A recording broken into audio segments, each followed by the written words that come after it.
Hello and welcome to our review of Veronica Mars. I'm Paul, And I'm Dave. and this week we're discussing the episode Nobody Puts Baby in a Corner. This episode originally aired November 16th, 2005, and Dave, why don't we start off with the number one film at the box office this week? It's the end of November, what are we going to see at the movies? Well, I think we got a supposed leak for a particular film that came out around the time in video games from last week, though I'm not exactly sure if it's the uh, particular top release of the time, but supposedly one of the Harry Potter movies, The Goblet of Fire. Yes, that is the number one film. I have seen zero of the Harry Potter movies, so I can't tell you if this is a good one or not. Like in most cases, it's good. It launched those couple of people's careers fairly well. And yeah, then of course, case of it's the Harry Potter series, so the particular things kind of go along with it. Yes. Yes. And for number one song in America, it's still Gold Digger by Kanye West. Who cares? Moving on. Okay. Oh, do we have some video games this week, Dave? Oh my god. Okay. In the week previous to this episode releasing, if you had a PSP on November 10th, you could pick up Crash Tag Team Racing. Because Crash wanted to be Mario Kart. Yeah, it was one of the popular things at the time, and surprisingly enough, the particular studio that works with that sort of stuff was like, yeah, we don't, the series is good and whatnot. Let's make a racing game out of it. November 14th, if you had a PC, PS2, Xbox, GameCube, Nintendo DS, or a Game Boy Advance, you could pick up The Chronicles of Narnia, The Lion, the Witch, and the Wardrobe. Because it was a movie, so they might as well make a video game about it. It certainly was a movie. Also, on November 14th, if you had, I'm going to say, better taste than to pick up the Chronicles of Narnia game, and you had a Nintendo DS, you could pick up this little game called Mario Kart DS. Yes. Which, surprisingly enough, turned out to be one of the really big Mario Karts at the time, with all of its particular features. Yes, I remember it being quite a good Mario Kart. Mm. Although I don't think there's a bad Mario Kart, in all fairness. Eh, it's kind of the case of every Mario Kart is the best Mario Kart until the next Mario Kart comes out. It's true. I wish we would get another one kind of like, what was the GameCube one called again? Um, I We had, believe that's Double Dash, but I'm not sure if yes! there were. Yeah, no, Double Dash, because it had two people on the cart. I love that. Hmm. Anyway, moving on to November 15th. If you had a PS2 and you lived in North America, you could pick up Dragon Quest VIII. Yes, for those of us who actually knew what Dragon Quest was. Yeah.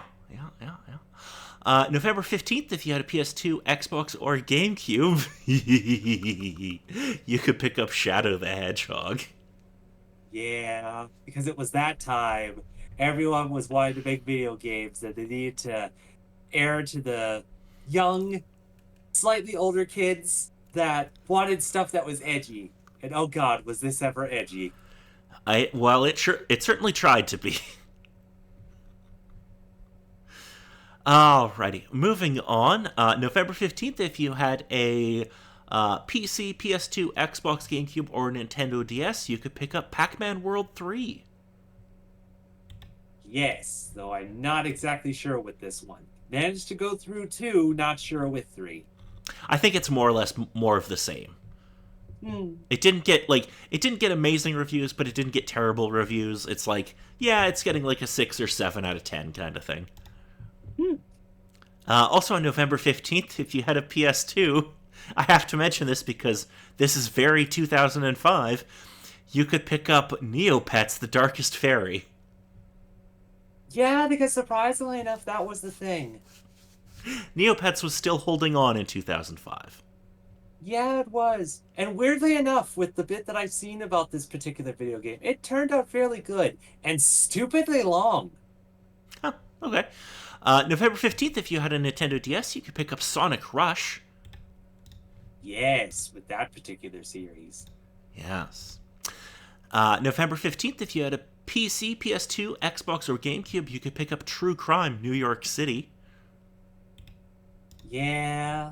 I think I've supposedly had the chance to play through this one a bit, but it was like maybe for like one session, and then it was just like, eh. I played some of Streets of LA. I don't know if I ever played New York. Hmm. It's a series that I'm kind of surprised nobody's tried to bring back.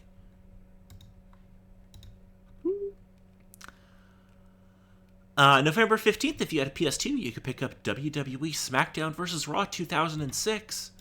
Because those were things that were happening at the time. Yes, it also was the first game to include General Manager mode, which is great.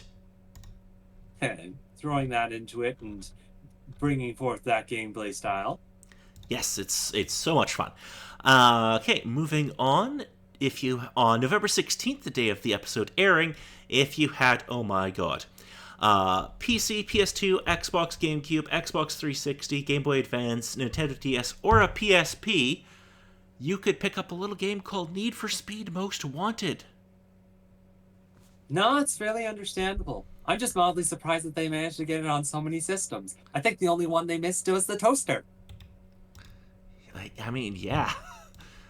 Was it? Oh, I remember this one actually being pretty decent. Anyway, moving on, let us get to the episode. So, oh boy. Yeah. This is the one where they watch The Big Lebowski.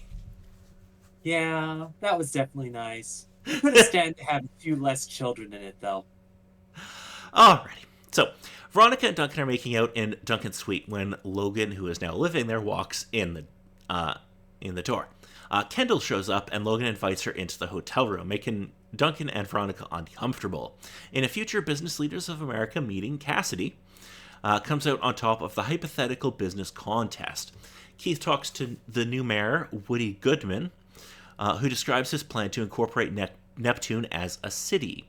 Woody offers to make Keith police chief if that happens. Logan meets Veronica in the girls' bathroom and asks her to investigate the man claiming to be the witness to the murder of Felix Toombs, and she agrees. Duncan pulls Veronica aside and tells her he was looking through Meg's files and has found that she was emailing with Child Protective Services about a child who was being abused. Meg never says the name of the child in her emails, but describes the child as between 7 and 10 years old. Duncan explains that Meg babysat for a lot of families, and Veronica and Duncan decide to break into Meg's house for more evidence. The Casablancas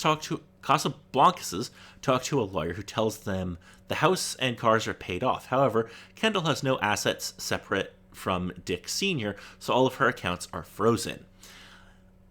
Dick Jr. and Beaver each have a trust fund, but they are restricted from accessing the money until they are 21. One of Meg's clients was the Goodman family, so Veronica arranges to go over to Gia's house for a sleepover.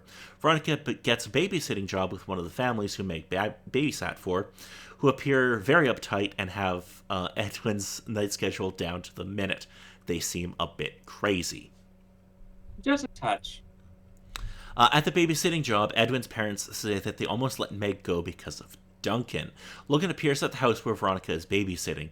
She presents information on Logan's accuser, but Logan says the man who contacted the police is not the same man he saw on the bridge. Edwin's parents come home early and Logan has to leave. The parents thank Veronica, and while walking her out, the father invites Veronica to his boat to smoke marijuana. Which I'm like, alright, this guy's on my good side. And then hands over a drawing Edwin made of her showing her head cut off. Yeah. Okay, let me just put... well-adjusted child. No kid who is that well behaved isn't fucked in the head. Yeah. It just... No. I'm sorry. Dick and Beaver's biological mother appears at the house. She decides to sign over their trust fund money instead of allowing Dick and Beaver to move in with her. Veronica gets another babysitting job with one of Meg's clients. This one, a high-pressure teacher. However, her son is bratty and high-maintenance, to say the fucking least. I would have smacked that kid to fucking Tuesday. I mean, not Yeah. really, but he was annoying. In Mm. order to get Very, Sorry? very good work for the actor that played through the part and whatnot. Oh God. In order to get information on Logan's supposed witness, a plastic surgeon named Dr. Griffith, Veronica makes an appointment with him. He seems honest at first, but he lies to Veronica about having to leave for his surgery. Veronica tails him to a cigar shop. When Veronica arrives at Gia's house for the sleepover, she notices that everything is labeled obsessively. Gia then surprises Veronica with a girls' night sleepover, and I'm pretty sure Veronica wanted to kill herself at this point. Yeah. Yeah. Logan ends his friends with benefits relationship with Kendall after she pressures him for money. Kendall responds by unsuccessfully trying to seduce Duncan. During the sleepover, Veronica meets Guy's little brother Rodney, who becomes extremely anxious after spilling a cup of water. Veronica overhears Woody telling Rodney that he'll have to tell Mrs. Goodwin about the spilled water. Later, Veronica sneaks away from the party and sees Woody and Mrs. Goldman speaking to Rodney before Mrs. Goodman leads Rodney to an unknown room. Dick and Beaver drunk crash Gia's sleepover. Veronica learns from Keith that the cigar shop she went to is notorious for drug dealing. Logan tells Veronica that Kendall went into Duncan's room for a little while. Veronica and Duncan break into Meg's house using a hidden key Duncan knows about from Meg. They find the evidence they were looking for in Meg's air vent. Duncan steals a letter when Veronica isn't looking. Veronica figures out that Meg was actually reporting the child abuse of her younger sister. While searching for additional evidence, Veronica finds Grace Manning locked in a closet. Actually, it's not really in the closet. It's in this room behind the closet. It's really fucked up. Yeah, just a bit. However, Meg's dad suddenly arrives with a baseball bat and calls the sheriff. Sheriff Lamb arrives, and while placing Veronica and Duncan in handcuffs, Veronica quietly begs him to look in the closet. After putting Veronica and Duncan inside the patrol car, Sheriff Lamb comes back inside and finds the secret room behind the closet. Mr. Manning insists that he is a victim, but Sheriff Lamb tells him that he's heard all of the excuses before. Sheriff Lamb drives away from the Manning house with Veronica and Duncan, but soon lets them go before returning to the Manning house where he waits menacingly outside. Alrighty, so that was this episode, Dave. What did you think? I think on whole, just with the bits and pieces that kind of happened, I figured it was going to go one way, but one section of the story sort of took over things from what I was expecting. But on whole, it was still good, though. It's kind of the case of you should never work with animals and or children when it comes to film and or TV shows for the obvious reasons. And just the case of could have been so much worse. Had the cringe bits within the episode, but on whole, turned out good and interesting. But especially not so much nail biting, but the thrill near the end of the episode with them discovering the child and getting caught with all that sort of stuff. But still, the little bits of the sheriff actually having somewhat of a heart, listening to them and getting them out of there and looking at it all himself, that he either had experience with this sort of stuff before, and just the case of, hooray, he's actually doing his job as a sheriff.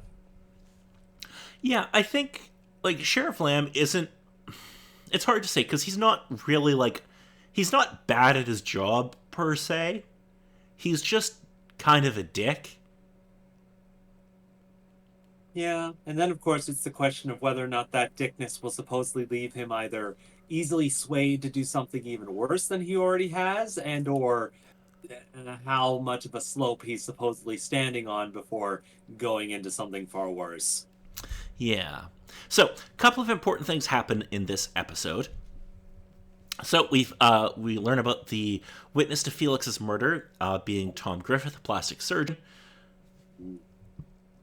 And Logan asks Veronica to prove that he isn't the man that was on the bridge. Woody Goodman tells Keith of his plan for Neptune, which involves incorporating the wealthy part of town and offering Keith to be the chief of police. Dick and Beaver's biological mother shows up to unlock their trust funds, which, that'll obviously be important because they need the money. Duncan finds a letter in the vent in Meg's room and pockets it, which I'm sure could be important later. Possibly. Yes, and we also obviously get a conclusion to the episode-long storyline of the child abuse, and this kind of gives us the first look that Sheriff Lamb might have some secrets in his past, because he does seem to be very. He takes a very emotional reaction to this for him. Mm. So there could be something there. Mm. Alrighty. So if there's nothing else about this episode, next week. Next week we are discussing the episode Ahoy, Mateys! Again, I'm not too surprised, but then I'm also mildly worried of how far this is mostly going to go. Okay, in this episode, the parents of Marcus, a student who died in the bus crash, contact Keith and Veronica to investigate, who has been harassing them by leaving reminders of their son. Meanwhile, Veronica and Logan further investigate Logan's murder charges. Also, Mac makes an appearance because there's tech stuff that Veronica needs help with. Understandable. It's going to be good. I'm going to give it one minor spoiler. This episode involves a pirate radio station. I suppose with the high school and whatnot, it makes decent enough sense. It's going to be good. So, until then, I'm Paul. And I'm Dave.